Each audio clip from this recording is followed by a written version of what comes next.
Selamat pagi dan salam sejahtera untuk kita semua. Perkenalkan, saya Ika Sudarsana dari Fakultas Kesehatan Masyarakat Universitas Halu Oleo, Kota Kendari, dari kelas Konsentrasi Kesehatan Lingkungan Angkatan 2017. Pada kesempatan kali ini, saya akan membahas literatur jurnal dengan tema Pengendalian Pencemaran dan Kerusakan di Wilayah Pesisir menurut Bambang Pramudyanto. Seperti yang kita ketahui bersama, Indonesia merupakan negara kepulauan yang mempunyai jumlah pulau yang sangat banyak. Indonesia memiliki peluang sekaligus tantangan yang besar dalam mengembangkan dan mengelola sumber daya pesisir dan lautnya. Wilayah pesisir dan laut Indonesia memiliki kekayaan alam yang sangat besar, serta menyediakan jasa-jasa lingkungan yang beragam, seperti minyak dan gas, mineral, perikanan, ekosistem terumbu karang dan mangrove maupun pariwisata. Padahal, seperti yang kita ketahui bersama, bahwa sumber pencemaran dan kerusakan di wilayah pesisir berasal dari kegiatan yang ada di daratan maupun di lautan. Bahwa pengelolaan di wilayah pesisir ini harus dilakukan secara terpadu, guna mencegah terjadinya pencemaran lingkungan tersebut. Maka, upaya pengendalian pencemaran lingkungan dan kerusakan lingkungan yang mungkin timbul harus menjadi bagian dari kebijakan maupun langkah aksi dari pengelolaan lingkungan hidup serta sektor kegiatan dari pembangunan.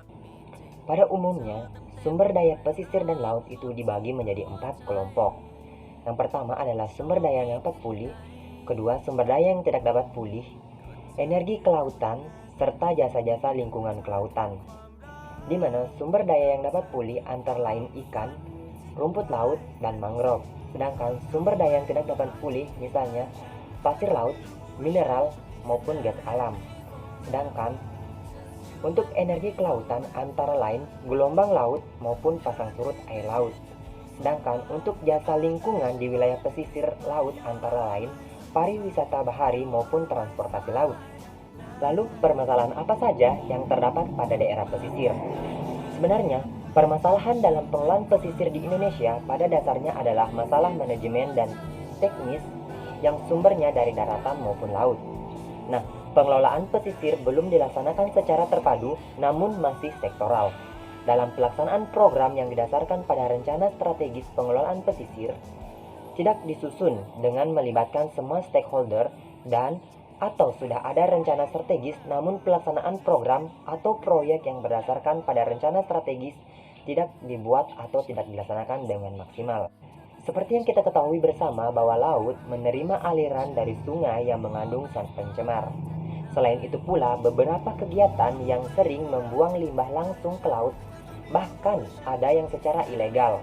Dengan demikian, seakan-akan laut menjadi tempat sampah yang sangat besar. Lalu, bagaimana sumber pencemar dan kerusakan lingkungan di wilayah pesisir? Untuk menjawabnya, kita dapat membedakannya menjadi dua, yaitu pencemaran yang bersumber dari aktivitas daratan.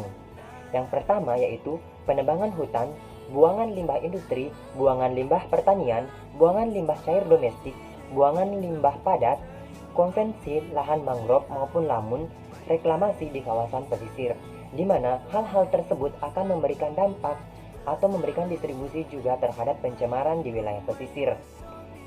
Yang kedua adalah pencemaran yang bersumber dari aktivitas laut, seperti pelayaran, dumping di laut, pertambangan, eksplorasi dan eksploitasi minyak, budidaya laut, maupun perikanan.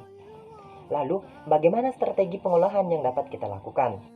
Nah, untuk strategi pengelolaan di sini dimaksudkan untuk mengelola limbah, baik itu limbah cair, padat, maupun gas.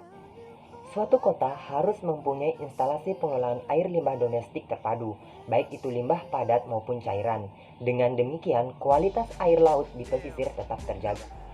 Lalu, bagaimana strategi pengolahan lingkungan berdasarkan Pasal 53 Undang-Undang Nomor 32 Tahun 2009? Yang pertama adalah pemberian informasi peringatan pencemaran dan atau kerusakan lingkungan hidup kepada masyarakat.